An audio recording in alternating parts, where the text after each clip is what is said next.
በስመ አብ ወወልድ ወመንፈስ ቅዱስ አሐዱ አምላክ አሜን። ክርስቶስ ተንሥአ እሙታን በዐቢይ ኃይሉ ወሥልጣን አሰሮ ለሰይጣን አግዓዞ ለአዳም ሰላም እምይእዜሰ ኮነ ፍስሐ ወሰላም። ሰላም ንዓኻትም ይኹን ክቡራት ኣሕዋቴን ኣሓቴን ከመይ እኒአኹም? ኩለኹም ናይ ኢትዮቤይ ተኸታተልቲ ብዘለኹምዎ ሰላም ኣምላኽ የብዝሐልኩም እናበልኩ ንሎሚ ድማ ፍልይ ብዝበለ መደብ እየ መፂአኩም ክትኣትዩ ተለኹም ናይ ደወል ምልክት ብምጽቃጥ ቤተሰብ ኩኑ። ቤተሰብ ዝኾንኩም ድማ ላይክ ሸር ብምግባር ምበረታዕኹም ኣይፈለየኒ። ስለትገብሩለይ ኩሉ ምበረታዕ ድማ እግዚአብሔር ያኽብረለይ። ፍልይ ዝበለ ነገር ዝሓዝክዎ ያው ናይ ሓወይ መርዓ እየ ሒዘልኩም መፅየ ማለት እዩ። ብሬ ሓወይ ብርሃነ ማለት እዩ። ካዕ ከምዚ ኢልካ ቃል ኪዳን ኣሲርካ ተመሪዕኻ ብርሃን ሪኢኻ ረእኽኻ ዝሓወይ ያው ኣብ ስደት ኮይንኻ ናይ ሓውካ መርዓ ናይ ሓፍትኻ መርዓ ወይ ዝኾነ በቃ ክትሰምዕ ያው ንእሽተን እንትን ቅር ይብለካ እዩ። ምክንያቱ ኣብ ናይ ሓውካ ኣብ ናይ ሓፍትኻ መርዓ ሓጎስ ደስታሲ ምስኣቶም ኮይንኻ ክትዝምረሎም ምስኣቶም ኮይንኻ በቃ ኣብ ጎኖም ክትኸውንስ ደስ ይብለካ። ግን ሓደ ሓደ ሻብ ከምቲ ትደልዮ ኣይኾነልካይና። ግን ዋላ ርሑቕ ከይነ ብጣዕሚ ደስ ይብልኒ እዩ። ሓዳርኩም ይባርኸልኩም ይቐድሰልኩም እግዚአብሔር ኣምላኽ ውላድኩም ከዓ የርኤና ማለት እዩ። ብዙሕ ምርቕ ኣይክእልን እንዴ ግን እግዚአብሔር ኣምላኽ ይመስገን ስለ ኩሉ ነገር። ከምዚ ኢልኩም ድምቕምቕ ኢልኩም ስለረአኹም ደስ ይብልኒ እዩ ማለት እዩ። ሓዳር ኣብርሃም ሳራ መልዓ ዶኪማስ ከዓ ክገብረልኩም ፀሎተ እዩ ማለት እዩ። እና እንኳዕ ደስ በለኪ ኢልኩም ንሓወይለ ያው ሓዳርካ ይባረኽ ኣሕዋተይ ማለት እዩ። ክልቲኦም ደጊምና ሓዳርኩም ይባረኽ ኢልኩም መርቑለይ ማለት እዩ። ኣነ ድማ ምክንያት ናይ ኣሕዋተይ መርዓ ያው ሓንቲ ኣብ ቃል ኪዳን ምጽናዕ እትብል ስለ ሓዳር እትገልጽ ጽሕፍቲ ከንበልኩም እየ ማለት እዩ። ናብኣ ከብለኩም እየ። ክትኣትዩ ተለኹም ግን ላይክ ምግባር ኣይትረስዑ ማለት እዩ። ምርቓኹም ድማ ያው ኣሜን ኢሉ ዝተቐበለ ይኾነልይና ምርቓኹም ኣይትረስዑ ማለት እዩ። ናብኣ ከብለኩም ኣብ ቃል ኪዳን ምጽናዕ ዝሕግዙ ምኽርታት እያ ትብል። እቲ ህያብ ፈጣሪ ዝኾነ መብስዎ ትርጉሙ ከም ዝቐየረን ቀገለ ስኢኑ ከም ዘሎን ንኩለና ብርህ እዩ። ኩለና ከም እንፈልጦ ፍትሕ እናበዝሐ ይመጽእ ኣሎ። እኹል ናይ ወለዲ ፍቕሪ ዝተነፈጎም ህፃውንቲ እውን ቁፅሮም እናዘያደ እዩ። ብፍላይ ከዓ ኣባና ኣብቶም ክርስቲያን ስለምንታይ እዩ ከምኡ ዝኸውን ዘሎ እንተይና ዝተፈላለዩ ነጥብታት ክንጠቅስ ንኽእል ኢና። ብጥቕልሉ ግና ፍልጠት ካብ ምስኣን ካብ መንፈሳዊ መንገዲ ምርሓቕን እዩ ክበሃል ይከኣል። እምበኣር ሎሚ ንሓዳር ክነድልለሉ እንኽእል መንገዲ ከም ፍቓድ ኣምላክ ክንርኢ ኢና። ምስቲ ዋዕል ዝመልኦ ምስማዕን ምንባብን ይግበረልና እግዚአብሔር ኣምላክ ኣሜን። ሓዳርካ ብኸመይ ይድልል? ሓንቲ ኣዝያ ዝዓነወት ቤት እሞ ኣብ ኣእምሮኻ ሰኣል ቀለማ ተቐላሊጡ ናሕሳ ተበላሽዩ እቲ ኣብ ቁፅሪ ዘላ ኣትክልቲ እውን ዝከናኸነ ስኢኑ ኣሎ ንበል። እዛ ቤት እዚኣ ንሓያሎ ዓመታት ወበብላ ንፋስን ማይን ተፃዊራ ከም ዝፀንሐትን ቁሊሕ ዝብላ ከም ዘይረኸበትን ዘጠራጥር ኣይኮነን። በቲ ዘላቶ እንተቐፂላ ምፍራሳ ዘጠራጥር ኣይኮነን። ተበግሶ ወሲዱ ዝከናኸና እንተረኺባ መሰረታ ድልዱል እትሃነፅኣ ከዓ ፅኑዕ እንተኮይኑ ግና ክትፅገንን ናብቲ ናይ ቀዳማይ ምስላ ክትምለስን ትኽእል እያ። እዛ ቤት እዚኣ ንኩነታት ሓዳርካ እትርእየላ ኣብነት ጌርካ ወሰዳ። ከበድቲ ሽግራት ንሓያሎ ዓመታት ንሓዳርካ ረቢሽዎ ይኸውን። እንተ ሓዲኹም እንተ ክልቲኹም ንሓዳርኩም ዕሽሽልኩምዎ እውን ትኾኑ። ከምቲ ንገለ ሰብ ሓዳር ዘጋጥሞም ማለት ንስም ሰብ ሓዳር ንበሃል እምበር ዋላ ሓንቲ ዘራኽብ ነገር የብሉን ዝብሉ እውን ይህሉ። ሓዳርኩም ኣብ ከምዚ ዝኣመሰለ ደረጃ እኳ እንተበፅሐ ተሃዊኩም ክፈርስ ኣለዎ ኣብ ዝብል ውሳነ ኣይትብፅሑ። ክዕረን ናብቲ ንቡር ኩነታት ክምለስን ይኽእል እዩ ዳኣ በሉ። እዚ ኣብቲ ኣብ መንጎኻን ኣብ መንጎ በዓልቲ ቤትካን ዘሎ ንቓል ኪዳንኩም ዘለኩም ኣረኣእያ እዩ ዝምርኮስ። እዞም ኣብ ታሕቲ ቀሪቦም ዘለዉ ምኽርታት ኣብ ሓዳርና ንኽንጸንዕ ዝሕግዙና ስለ ዝኾኑ ንጸንበሮም። ነቲ ዝኣተኻዮ ቃል ኪዳን ናይ ምፍጻም ግዴታ ከም ዘለካ ምፍላጥ። ነቲ ዝኣተኻዮ ቃል ኪዳን ምፍጻም ግዴታኻ ከም ዝኾነ ምፍላጥ። ኣብ መንጎ መጻምድቲ ዝኾነ ሽግር ምስ ዘጋጥም ነቲ ብዘይ ዝኾነ ድፍኢት ብፍቓድካ ኣብ ቅድስት ቤተ ክርስቲያን ደው ኢልካ ዝመሓልካዮ ማሕላ ክትፍጽሞ ግዴታኻ ከም ዝኾነ ተረዳእ። ወየ ተፋቲና ብሓደ ክንነብር ምስ ወሰና ዝበልካዮ ቃል ኪዳን እንታይ እዩ ዝብል? ሓሚማ ሓሚሙ ሰኒፋ ሰኒፉ ዓዊራ ዓዊሩ ኢለ ኣይክጠልማን እየ ኣይክጠልሞን እየ ኣብ ቅድሚ እግዚኣብሔርን ካህንን ህዝብን ቃል ኪዳን ይኣቱ ዶ ኣይኮነን ዝብል። እዚ ማለት ኣብ ትሕቲ ዝኾነ ይኹን ኩነታት ብሓደ ክነብር ንምሕል ኣለና ማለት እዩ። ስለዚ ሓዳር ክበሃል ከሎ ንስኻን በዓልቲ ቤትካን ዝመፀ እኳ እንተመፀ ብሓንሳእ ንኽትነብሩ ኣብ ቅድሚ ኣምላኽን ሰብን መሓላ ኣትይኹም ኢኹም። ነዚ ድማ ክተስተብዕልዎ ይግባእ።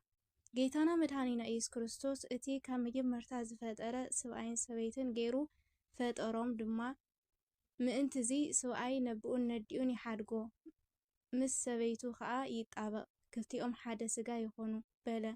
ኣስዕብ ኣቢሉ እውን ነቲ ኣምላኽ ዘጋጠሞ ሰብ ኣይፍለዮ በለ።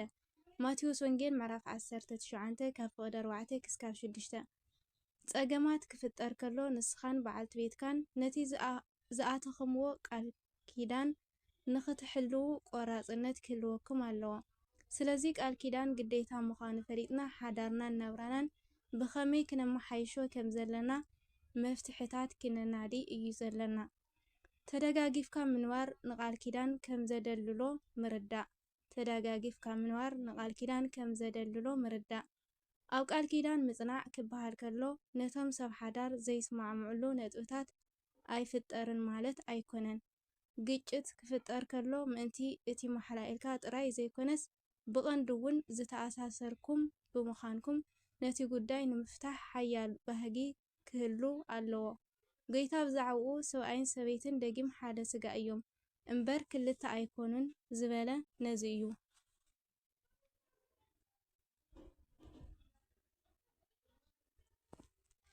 ምስ በዓልቲ ቤትካ ሓደ ስጋ ምዃንካ ክበሃል ከሎ እንታይ ማለት እዩ?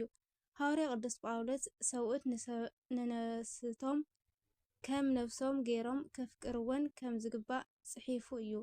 ኤፌሶን ምዕራፍ 5 ፍቕዲ 28 ክሳብ 29።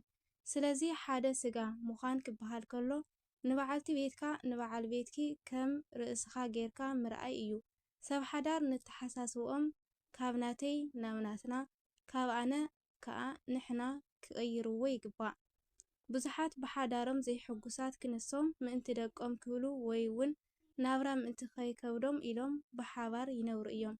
ገሊኣቶም ከዓ ንፍታሕ ዝቃወሙ ብምዃኖም ወይስ ሰብ እንታይ ክብለና ካብ ዝብል ፍርሒ ከይተፋትሑ ተጸሚሞም ይነብሩ። ካብዚኣቶም ዝኣመሰሉ ሰብ ሓዳር ጸኒዖም ምቕጻል ዝነኣድ እኳ እንተኾነ ቀንዲ ሽቶኹም ፍቕሪ ዝመልኦ ናብራ ክህልወኩም ዳኣ እምበር ከይፈርስ ዝነበረ ሓዳር ክህልወኩም ጥራሕ ስለ ዘይኮነ ናብ ዝለዓለ ብራኻ ናብራ ሰለይ ክትብሉ ይግባእ። ጥቕሚ ርእስኻ ዘይምድላይ ንቓል ኪዳን የደልሎ እዩ። ጥቕሚ ርእስኻ ዘይምድላይ ንቓል ኪዳን የደልሎ እዩ። ኣብተን ድሓሮት መዓልትታት ሰብ ፈተውቲ ርእሶም ክኾኑ ምዃኖም መጽሓፍ ቅዱስ ተነቢዩ እዩ። ካልኣይ ጢሞቴዎስ ምዕራፍ 3 ፍቕዲ 1 ክሳብ 2 ከምቲ ብትንቢት እተናገረ ኣብዚ ጊዜና ነዞ ርእሶም እትጥዕም ጥራይ ዝደልዩ ሰባት ይበዝሓ ኣለዉ። ኣብ ሓያለ ሓዳር ሓደ ነገር ከም እትረክብ ከይረጋገጽካ ዝኾነ ይኹን ነገር ምሃብ ከም ድኻም ጌርካ ይርእዮ ኣሎ። ኣብ ጥዑይ ሓዳር ግን ክልቲኦም ሰብ ሓዳር ጥቕሚ ርእሶም ይስውኡ እዮም። ብኸመይ ኢኻ ከምዚ ትገብር ትኽእል? ካብዚ እንታይ እየ ዝጥቀም ኢልካ ኣብ ክንዲ ተሓትት። ሓዳረይ ንምድልዳል ببحتي انتاي يبركت علىكو إلكا نرأسخا حتت مصحف قدس نفس وكف نبصايو دما انبر نفس وكف نرأسو زحشو أي تأمت أي زبل إفيسون معراف كلتا فقدر وعتا نزي أم مصحف قدس زريكا مخري كتستنتن كاللخا أبز حالفة سومن زقابر كايو نقرات اسكاملس إلكا مرمرو نبعلت بيتكا مانتي كتتاقم إلكا خندش شعيخا هيوت زن صوارق تقوار جيرخا كتزاربكا مسدليت ولا ون به انت زيبلكا صين إلكا سمعخا يادو أفتي بزيادة نبعلت بيتكا زقدسا نطفتات كندي ساعات تساتيفكا سبيت ون انتو خوينخي نقرات نزي نسوعيكي غير كلدو زبل حتتات كملسي يقبع أما مزحتو ركبات صبو مس تقبر كالوت صبو يوم زقبرلكا سلازي نبز ايكا صبو نخقبرلكا نمتبع نسخا بزيادة صبو قبر تغمر اسخا مسواء نحدار أخويركا كم اتنبرن نواري نختقبره كم اتخقلن سلازاري عزيو وصعيتاوي يخون يبل نومنا سنة صحف نزيعات مسل سلال سمعكمني إجزافير عملاخ يسمعهم كم إجزافير قدس فؤاد حنتي يورك زمرينا يمرعو حبيرنا نزمر تودسو مرآت وتبلو تودسو مرآت وتبلو ولده يقعلك آدم ولده يقعلك آدم ولده يقعلك آدم ولده يقعلك آدم تودسو مرآت وتبلو تودسو مرآت وتبلو ولده يقعلك آدم ولده يقعلك آدم ولده يقعلك آدم ولده يقعلك آدم بتفسيت وبحسيت بتفسيت وبحسيت تقبلوا لمرأة تقبلوا لمرأة تقبلوا لمرأة تقبلوا لمرأة بتفسيت وبحسيت بتفسيت وبحسيت تقبلوا لمرأة تقبلوا لمرأة تقبلوا لمرأة تقبلوا لمرأة آمين سلا قدس مزمور قدس إجزافير عمنا شو مستحبر يستمسكن يكون دس إلنيو إجزافير عمنا خي مسكن سلا كل نجر كم زين عمت عدما ودكم قالكم حقيبكم كريكم تسفى يقبر ما تيزم حتى حداركم يبارخ وسوار الإجزافير ويعتنقل ولا مسكلة كرامي